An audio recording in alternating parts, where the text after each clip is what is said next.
मरने से पहले रावण त्रिजटा से मिलने क्यों गया था? यह कथा लंका के उस अंतिम संध्या की है जब स्वर्ण नगरी का आकाश धुएं और अग्नि से भरा था, जब विजय के शंख मौन हो चुके थे और पराजय की पदचाप हर द्वार पर सुनाई दे रही थी। रावण, जो जीवन भर अजेय कहलाया, आज पहली बार अपने भीतर पराजय को स्पष्ट देख रहा था। उसके 10 मस्तकों का अभिमान टूट चुका था, पर उसकी चेतना जागृत थी। वह जानता था कि राम के बाणों के सामने उसका अंत निकट है। उसी क्षण उसके मन में एक नाम कौंधा, त्रिजटा। वही त्रिजटा जो राक्षसी होते हुए भी सत्य की साक्षी थी, जिसने अशोक वाटिका में सीता के दुख को समझा, जिसने स्वप्नों में लंका का पतन देखा और सच कहा, चाहे उसे उपहास ही क्यों न सहना पड़े। रावण त्रिजटा से इसलिए मिलने गया क्योंकि मृत्यु से पहले वह उस शब्दों का सामना करना चाहता था जिन्हें उसने वर्षों पहले अनसुना किया था। वह इसलिए गया क्योंकि उसे किसी दर्पण की आवश्यकता थी जिसमें वह स्वयं को देख सके, न राजा के रूप में, न विजेता के रूप में, बल्कि एक मनुष्य के रूप में।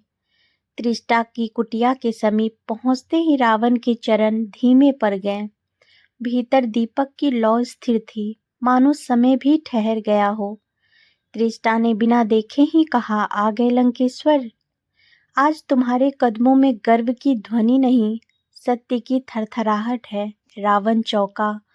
उसने कहा, मैं सत्य जानने नहीं, उसे स्वीकार करने आया हूँ। त्रिजटा, तुमने कहा था कि अन्याय की नींव पर खड़ी लंका गिरेगी। मैंने उसे शक्ति समझा, पर वह मेरी दुर्बलता थी। त्रिजटा बोली, रावण, शक्ति तब तक शक्ति है जब तक वह धर्म से जुड़ी हो। जब वह अहंकार बन जाए तो वही शक्ति विनाश बन जाती है। रावण ने सिर झुकाया। उसने कहा, मैंने सीता को जीत की वस्तु समझा, पर वह तो मर्यादा का शिखर थी। मैंने राम को शत्रु समझा, पर वे तो धर्म के प्रहरी निकले। आज मैं पूछने आया हूँ, क्या मेरे भीतर कभी कोई भलाई थी? त्रिजटा ने शांत स्वर में कहा, थी, और उसी ने तुम्हें यहाँ तक खींच लाया। जो अंत में प्रश्न करता है वह पूर्णतः अधर्मी नहीं होता।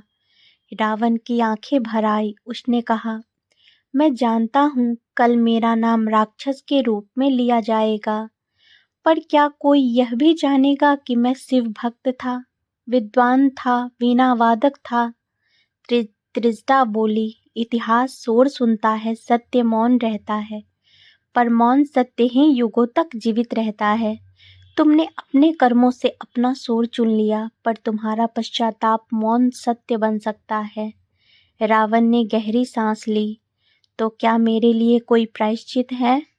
त्रिजटा ने कहा, प्रायश्चित अंत नहीं, स्वीकार से शुरू होता है। सीता से क्षमा मांगने का साहस करो, राम के धर्म को प्रणाम करो और अपने अहंकार को त्याग दो। रावण ने कहा, मैं जानता हूँ मेरा शरीर बचेगा नहीं, पर क्या मेरी आत्मा को शांति मिल सकती है? त्रिजटा बोली, जो अपने दोष को देख ले उसकी आत्मा पर अहंकार स्थायी नहीं रहता। रावण उठ खड़ा हुआ। जाते जाते उसने कहा, त्रिजटा, यदि मैं पहले तुम्हारी बात सुन लेता तो लंका जलती नहीं। त्रिजटा ने उत्तर दिया, राजन, हर युग में कोई न कोई त्रिजटा होती है। प्रश्न यह है कि रावण उसे कब सुनता है। रावण बाहर निकला। आकाश में राम के रथ की ध्वनि गूंज रही थी। उसके भीतर भय नहीं था, केवल एक शांति थी। वह शांति जो सत्य से मिलने पर मिलती है। मरने से पहले रावण त्रिजटा से मिलने इसलिए गया था क्योंकि उसे विजय नहीं, मुक्ति चाहिए थी। उसे संसार की दृष्टि नहीं, आत्मा का निर्णय चाहिए था।